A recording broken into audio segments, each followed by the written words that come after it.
Mega TV நேயர்களுக்கு வணக்கம். பெண்கள்.com நிகழ்ச்சியில உங்கள் அனைவரையும் சந்திப்பதில் பெரும் மகிழ்ச்சி. இன்னைக்கு பெரும்பாலான நபர்கள் ஃப்ரீக்வென்ட் யூரினேஷன்.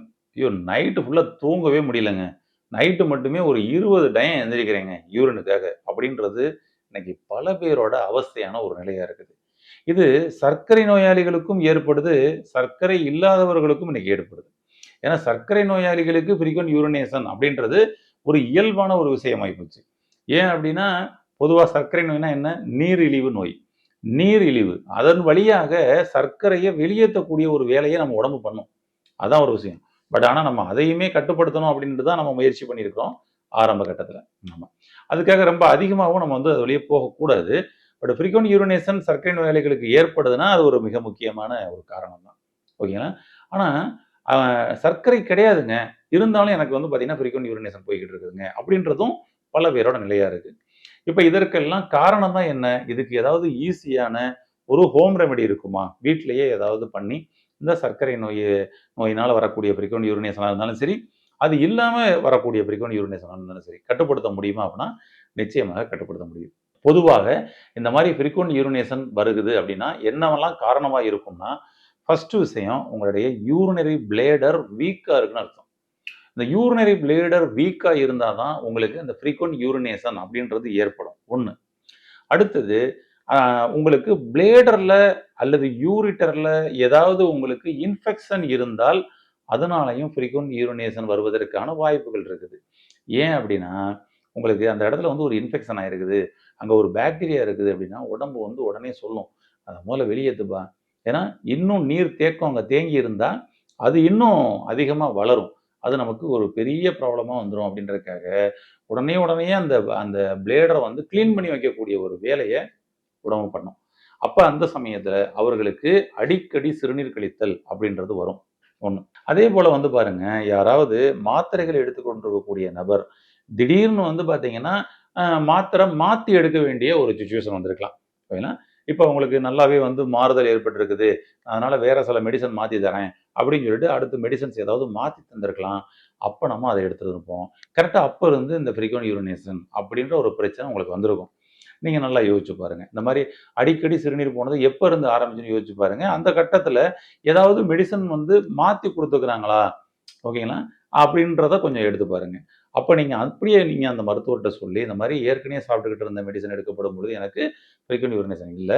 இப்ப நம்ம புது மாத்திரைகள நீங்க மாத்தி குடுத்த உடனே வந்துருச்சுன்னு சொன்னீங்கன்னா, அவர்களும் பார்த்துட்டு ஒரு வேளை திரும்பவும் அந்த பழைய மருந்துகளே சாப்பிடுங்கன்னு சொல்லி குடுக்குறதுக்கும் வாய்ப்புகள் இருக்குது. அப்ப அதனாலயும் கிளியர் ஆகலாம். ஏன் அப்படின்னா, அந்த புதுசா மாத்துன அந்த மருந்துகள் உங்களுக்கு ஏதோ உங்களோட உடம்புக்கு ஏத்துக்கல, ஒத்துக்கல அப்படின்னா, அத உடனே வெளியேற்றக்கூடிய ஒரு வேலைய நம்மளுடைய உடம்பு பண்ணும். அப்ப இந்த ஃப்ரீக்வென்ட் யூரினேஷன் வரும். இது ஒரு மிக முக்கியமான ஒரு விஷயம்.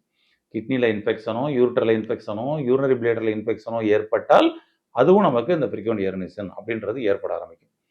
சர்க்கரையோட அளவு அதிகமாயிருச்சு பாடியில அப்படின்னா, சர்க்கரைய வெளியேத்துறதுக்குரிய ஒரு வேலைய பண்ணும். அதுவும் யூரினரி பிளேடர் வழியாக, யூரிட்டர் வழியாக, சிறுநீர் வழியாக வெளியேறும். அப்ப அவங்களுக்கு சிறுநீர் பார்த்தீங்கன்னா, அதிகமா போக ஆரம்பிக்கும். இவ்வளதாங்க. இதுதான் அடிப்படையான காரணமே. இப்ப இதற்கு நம்ம என்னதான் பண்ணலாம் அப்படின்னா, எளிமையான ஒரு சொல்யூஷன் பண்ணணும் அப்படின்னு சொல்லி சொன்னா, ஃபர்ஸ்ட்டு இன்ஃபெக்ஷன் இருக்குது அப்படின்னம்னா, அந்த இன்ஃபெக்ஷன் இல்லாம பண்ணக்கூடிய ஒரு வேலைய பண்ணணும். அதற்கு நீங்க என்ன பண்ணிக்கலாம்? ஆன்டிபயோட்டிக் மெடிசின்ஸ் குடுப்பாங்க.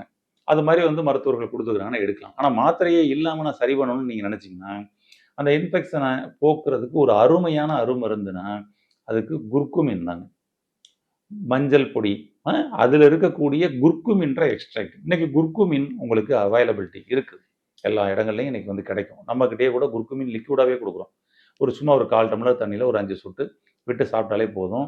என்ன நடக்கும்னா, உடம்புல எந்த இடத்துலயும் இன்ஃபெக்ஷன் ஏற்படுத்தக்கூடிய பாக்டீரியாஸ், அ எனி செல்ஸ், பாக்டீரியா செல்ஸ் ஏதாவது இருக்குதுன்னா, அத அழிச்சு கிளியர் பண்ணி விட்டுரும். அப்ப நீங்க குர்குமின் நீங்க எடுத்து முதல்ல அந்த இன்ஃபெக்ஷன முதல்ல கிளியர் பண்ணுங்க. அது ரொம்ப, ரொம்ப, ரொம்ப மிக முக்கியமான ஒரு விஷயம். அப்பதான் அடுத்து அந்த அடிக்கடி சிறுநீர் போறதுன்றது கட்டுப்படுத்தப்படும். அது ஒரு மிக முக்கியமான விஷயம். அடுத்தது தண்ணீர் தேவையான அளவு, தேவையான போது எடுத்துக்கணும்.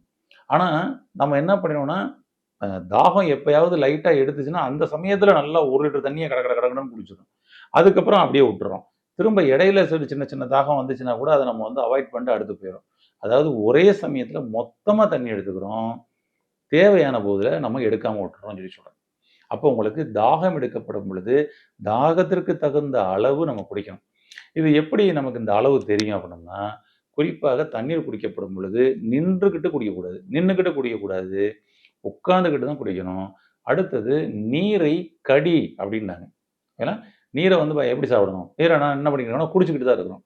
ஆனா நம்ம முன்னோர்கள் சொன்ன விஷயம் என்னன்னா, நீரை கடி, உணவை குடின்னாங்க. நம்ம உணவ கடிக்கிறோம், நீர குடிக்கிறோம். அப்ப நீர கடிக்க முடியுமா அப்படின்னா, நீரை கடித்து சாப்பிடணும். அவ்வளோதான். அப்ப நம்ம கொஞ்சம் தண்ணிய ஊத்தி, வாயில அப்படி அப்படியே கொஞ்சம் லைட்டா கொஞ்சம் சிப் பண்ணி, அப்படியே உறிஞ்சணும். அப்ப நம்ம கடிச்சு சாப்பிட்ட மாரியான ஒரு நிலை ஏற்படும். கொஞ்சம் கொஞ்சமா உள்ள போணும். ஏன்னா கொஞ்சம் கொஞ்சமா உள்ள போணுன்றதுக்காக தான் நீரை கடித்து சாப்பிட சொல்லியிருக்காங்க. அவ்வளோதான். அப்ப உட்கார்ந்த நிலையில நீங்க அந்த மாரி சாப்பிடுங்க. அது சரியான அளவு, தேவையான அளவு நம்ம உடம்புக்கு பயன்பட்டுட்டு, மிச்சம் அங்க கிட்னி, யூரிட்டர், யூரினரி பிளாடருக்கு போகும். அப்படி இல்ல நின்னுக்கிட்டே குடிச்சீங்கன்னா, நேரா போய் டக்கு டக்குன்னு போய் உங்களுடைய பை நெம்பும். அப்போ பிளேடர் வீக் ஆகும். இது ஒரு மிக முக்கியமான ஒரு விஷயம். இதெல்லாம் கொஞ்சம் அவாய்ட் பண்ணுங்க. பெட்டர். ஓகே. இப்ப இத கட்டுப்படுத்துறதுக்கு ஏதாவது ஈஸியான சொல்யூஷன்ஸ், மருந்துகள் ஏதாவது இருக்குதான்னா, நிச்சயமா இருக்குது. உங்களுக்கு 2 டிப்ஸ் சொல்றேன். ஃபர்ஸ்ட்டு வந்து பார்த்தீங்கன்னா, மாதுளையோட தோல நம்ம வந்து கட் பண்ணி, இளம் வெயில்ல காய வச்சு, அத நம்ம அரைச்சு பவுடர் பண்ணி வச்சுக்கிட்டு, தினந்தோறும் ஒரு 1 ஸ்பூன் நம்ம சாப்பிட்டு வந்தோம் அப்படின்னு சொல்லி சொன்னோம்னா, உங்களுக்கு இந்த மாரி அடிக்கடி சிறுநீர் போறது கட்டுப்படும். Frequent urination. சர்க்கரை நோயாளிகள் அவசியம் இத செய்யலாம். பெட்டர். ஏன்னா, இது ரொம்ப அருமையா உங்களுக்கு வந்து சப்போர்ட் பண்ணி குடுக்கும். மாதுளை நல்ல பழங்கள்லாம் சாப்பிட்டுட்டு, அதனுடைய தோலு, அதுக்குள்ள இருக்கக்கூடிய மஞ்ச ஓடு. அது எல்லாத்தையும் அப்படியே சின்ன சின்ன பீஸா கட் பண்றோம்.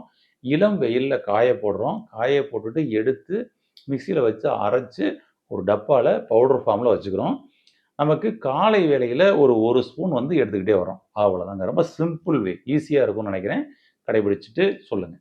அதேபோல இன்னொரு ஒரு ஃபர்ஸ்ட் கிளாஸான ஒரு டிப்ஸ் ஒண்ணு சொல்றேன். கடைபிடிச்சு பாருங்க. எள்ளு புண்ணாக்கு. இந்த எள்ளு புண்ணாக்கு உங்களுக்கு வந்து மார்க்கெட்ல கிடைக்கும். இந்த எள்ளு புண்ணாக்கு வாங்கிக்கங்க. சரிங்களா? அதாவது நீங்க இந்த மில்லு அரைக்கிற இடத்துல கேட்டீங்கன்னா கூட உங்களுக்கு வந்து ஈஸியா கிடைக்கும். அதாவது எண்ணெய் எண்ணெய் ஆட்டுற இடத்துல எள்ள ஆட்டி எள்ளுலருந்து எண்ணெய எடுக்கப்பட்டதுக்கு அப்புறம் மீதி புண்ணாக்காக எள்ளு புண்ணாக்கு வந்து கிடைக்கும். இந்த எள்ளு புண்ணாக்க கொஞ்சம் வாங்கிக்கங்க. இந்த எள்ளு புண்ணாக்க என்ன பண்ணணும் அப்படின்னு சொல்லி சொன்னோம்னா, நம்ம ஒரு இதுல அதாவது வடச்சட்டி பாத்திரம்னு சொல்லி சொல்லுவோம்ல, அதில வானலியில் அந்த எள்ளு புண்ணாக்க போட்டு, நம்ம அப்படியே வந்து கொஞ்சம் லைட்டா சூடு பண்ணணும். நல்லா சூடு பண்ணோம் அப்படின்னு சொல்லி சொன்னோம்னா, இன்னும் அதில இருக்கக்கூடிய இந்த எண்ணெய் பதம் வந்து பார்த்தீங்கன்னா, அப்படியே இறங்கும். அந்த எள்ளு புண்ணாக்க லைட்டா கொஞ்சம் உடைச்சு போட்டு விட்டுருங்க. சரிங்களா? கட்டியா இருக்கும். கொஞ்சம் லைட்டா உடைச்சு போட்டு விட்டுருங்க. அப்படியே கொஞ்சம் தூள் தூளா வர்ற மாரி, சின்ன சின்ன கட்டிகளா இருக்கிற மாரி போட்டு விட்டுருங்க. அடுத்தது இது கூட முருங்கை இலை. இந்த முருங்கை இலைய அப்படியே உருவி, இது மேல அப்படியே போட்டுறணும். போட்டுட்டு எள்ளு புண்ணாக்கையும், முருங்கை இலையையும் வதக்குங்க அப்படியே. வடச்சட்டியில போட்டு அப்படியே வதக்குங்க. இப்ப இந்த எள்ளு புண்ணாக்கில் இருக்கக்கூடிய அந்த ரசம், அதாவது அந்த ஆயில் பதம் அப்படியே கொஞ்சம் கொஞ்சமா இந்த முருங்கை இலையில இறங்கும். முருங்கை இலை அப்படியே கொஞ்சம் கொஞ்சமா முருகி, அதோட ரசம் அப்படியே திரும்ப இந்த ஆயில்ல மிக்ஸ் ஆகும். அப்ப 2ம் சேர்த்து நீங்க மிக்ஸ் பண்ணி பண்ணப்படும் பொழுது, ரொம்ப அருமையா இருக்கும். அது வந்து பார்த்தீங்கன்னா வந்து ஒரு அசைவம். ஒரு அசைவ உணவு. நீங்க இந்த ரத்த பொரியல், அதில வந்து பார்த்தீங்கன்னா, இந்த லட்சக்கட்ட கீரைன்னு சொல்லுவோம். இந்த லட்சக்கட்ட கீரைய கட் பண்ணி போட்டு ரத்த பொரியல்ல போட்டு குடுப்பாங்க. ரொம்ப அருமையா இருக்கும். ஆமா. அது உங்களுடைய ரத்தம் நல்லா அதிகமா ஊறுறதுக்காக. ஓகேங்களா? அதுவே இப்ப அதே போல டேஸ்ட் வந்து இது குடுக்கும் பாருங்க. எள்ளு புண்ணாக்கும், இந்த முருங்கைக்கீரையும். அவ்வளோதாங்க. வதக்கிட்டு எடுத்துட்டு, இதை நீங்க அப்படியே ஒரு வேளை உணவு மாரியே நீங்க வந்து சாப்பிடலாம். ரொம்ப அதுக்காக ரொம்ப அளவு அதிகமாலாம் இல்ல. சும்மா கொஞ்சமா சாப்பிட்டாலே போதும். அது கம்முன்னு ஆயிரும். அ இத வந்து பார்த்தீங்கன்னா, எடுத்துக்கிட்டீங்க அப்படின்னா, அருமையான மாற்றம் தெரியும். எவ்வளவு நாள்ல மாற்றம் தெரியும்? எவ்வளவு நாள் எடுக்கலாம் அப்படின்னா, இத எவ்வளவு நாள் வேணாலும் எடுக்கலாம். ஒண்ணும் தப்பு இல்ல. பட் ஜஸ்ட் நீங்க 1 வீக் ஃபாலோ பண்ணி பாருங்களேன். 1 வீக் எடுத்தாலே போதும். ஒரு அற்புதமான மாற்றம் தெரியும். ஓகேங்களா? அதுக்கப்புறம் எடுக்கணும்னா கூட கொஞ்சம் கேப் விட்டு எடுங்க. 1 வீக் மட்டும் தொடர்ச்சியா எடுங்க. அதுக்கப்புறம் கொஞ்சம் கேப் விடுங்க. ஏன்னா எல்லாமே விருந்தும், மருந்தும் 3 நாட்கள் அப்படின்னு தான் சொல்லியிருக்கிறாங்க. 3 நாட்களே நமக்கு போதும். நம்ம ஒரு 1 வீக் எடுக்கிறோம். அதனால போதும். அதுக்கப்புறம் கொஞ்சம் கேப் விட்டு எடுப்போம். அதுக்கப்புறம் வந்து ஒரு 1 வீக்கோ, 15 டேஸோ கேப் விட்டுட்டு நம்ம வந்து எடுக்கலாம். ரொம்ப அருமையா இருக்கும். 7 நாள்லயே உங்களுக்கு அற்புதமான மாற்றம் தெரியும். அடிக்கடி யூரினேஷன் போய்க்கிட்டு இருந்தவங்க இன்னைக்கு சரியாகி இரவு நேர தூக்கம் உங்களுக்கு கெடாம நல்ல தூக்கத்துக்கு கொண்டு போகும். இதை பயன்படுத்தி அடிக்கடி சிறுநீர் போகுது அப்படின்னா, அதை கட்டுப்படுத்தி என்றென்றும் ஆரோக்கியமாக வாழ வாழ்த்துக்கள். நன்றி.